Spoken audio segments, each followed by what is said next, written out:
안녕하세요. 풋볼 포레스트입니다. 신태용 감독의 인도네시아 대표팀이 2024 아세안 챔피언십을 통해 다시 한번 인도네시아 감독으로서 도전을 나서게 되고, 이번 대회는 인도네시아 대표팀 축구 역사상 단 한 번도 우승을 하지 못한 동남아시아 축구에서는 최고 권위를 갖는 대회이기 때문에 신태용 감독에게 이번 대회 도전은 역시나 새로운 역사를 써내려간다는 부분에서 또 하나의 엄청난 도전이 될 것으로 보이는데, 신태용 감독의 인도네시아 대표팀은 오늘 새벽에 있었던 2차전에서 추격적인 무승부를 거두었고, 많은 인도네시아 축구팬들이 신태용 감독보다는 선수 풀의 한계에 대해 비관적인 반응들을 보이고 있습니다. 바로 오늘 새벽에 있었던 2024 아세안컵 B조 2차전에서 신태용 감독의 인도네시아 대표팀은 라오스 대표팀을 상대로 홈 경기를 치렀었는데요.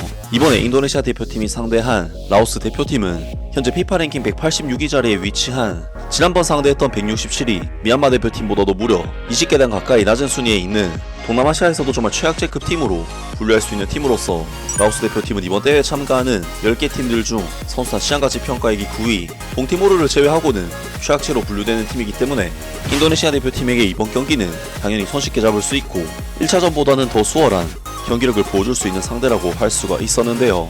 다만 변수가 있다면 라오스 대표팀은 현재 수원 삼성에서 코치를 하기도 했었던 한국 출신의 하육준 감독이 대표팀을 이끌면서 전력이 상당히 강화되고 있는 팀이었다는 점이었고, 신태용 감독을 잘 아는 같은 한국 출신의 감독인 만큼 맞춤 전략을 구성해 나올 수 있다는 부분에서 충분히 변수는 있는 경기였습니다.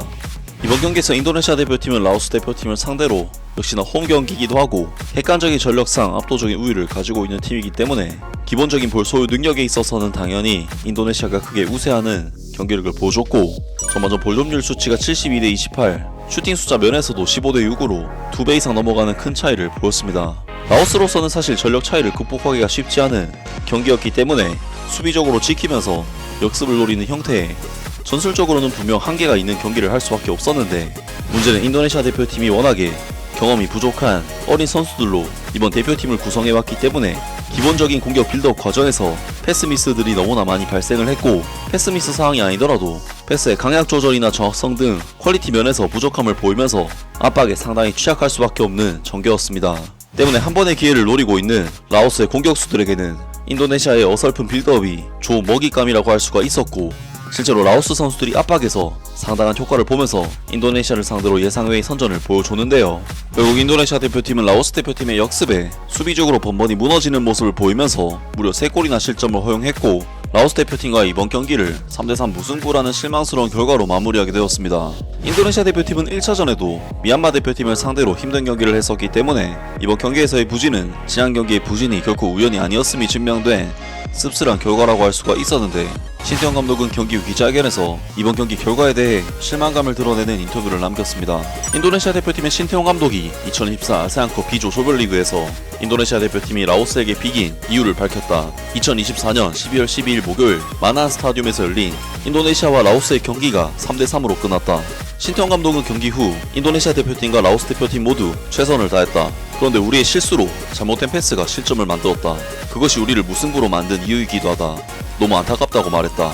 인도네시아는 카데 가렐의 공헌과 무하마드 페라리의 두 골을 통해 라오스의 골문을 돌파했다. 라오스는 푸선부 파냐봉, 파타나 포마테, 페터 판타봉의 골로 인도네시아의 골문을 열었다. 그는 경기장을 찾아주신 인도네시아 국민들을 비롯해 팬 여러분들께 사과드린다고 설명했다. 인도네시아의 골은 모두 세트피스에서 시작됐다. 신태용 감독은 이것이 인도네시아 대표팀의 득점 전략 중 하나라고 설명했다. 경기에서 세트피스나 오픈플레이에서 골을 넣을 수 있는 것은 사실이다. 우리는 연습한 전술을 사용하여 골을 넣으려고 노력했다. 하지만 오늘은 좋은 기회를 얻지 못해 매우 안타깝다고 말했다. 이 결과에 힘입어 인도네시아는 승점 4점으로 B조 1위 자리에 올랐다.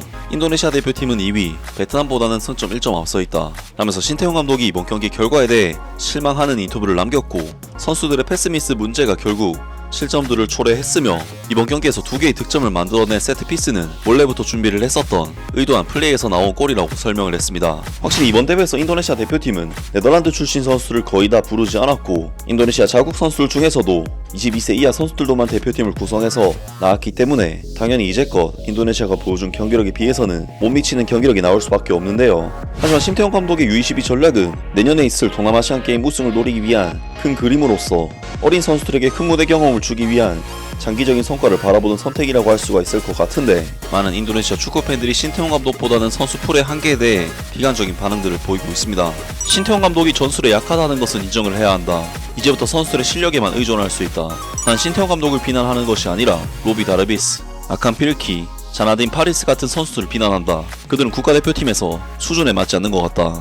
신태용 감독은 적어도 선수들에게 부담을 주지 않는 전술을 세웠고, 선수들이 너무 빠른 템포를 감당할 수는 없는 것 같았고, 전환이 정말 혼란스러워 보였고, 특히 3-4-3을 플레이할 때 너무 많은 공간이 있어서 악용될 수 있었다.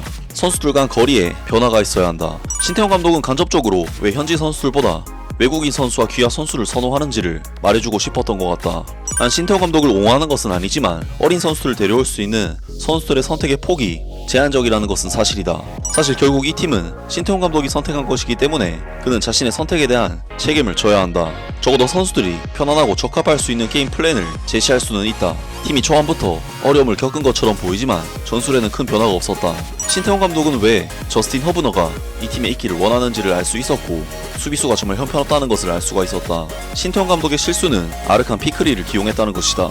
그는 정말 형편없는 플레이를 했고, 부주의했고, 잘못된 패스를 했고, 계속 볼을 잃었다. 패스, 컨트롤, 드리블, 정신력이 정말 부족하다. 신태용 감독이 아직 국내 선수 중 A급 선수가 한 명도 없다고 말하는 것이 정말 당연하다. 이번 경기 인도네시아 대표팀은 정말 나빴다. 선수를 선발하고 선택하는 것도 신태용 감독이기 때문에 신태용 감독도 책임을 질 수 있어야 한다.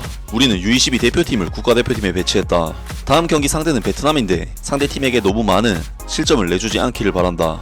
비난받아야 할 사람은 신태용 감독이 아니라 이 팀을 지도했던 전 코치인데, 필드골이 완전히 무너지고 볼을 다룰 수 없을 때까지 대체 그는 무엇을 했는가. 신태용 감독은 평범한 팀을 특별하게 만드는 데 실패했다. 귀화 선수 없는 신태용 감독은 형편없다. 신태용 아웃. 매우 실망스러웠다.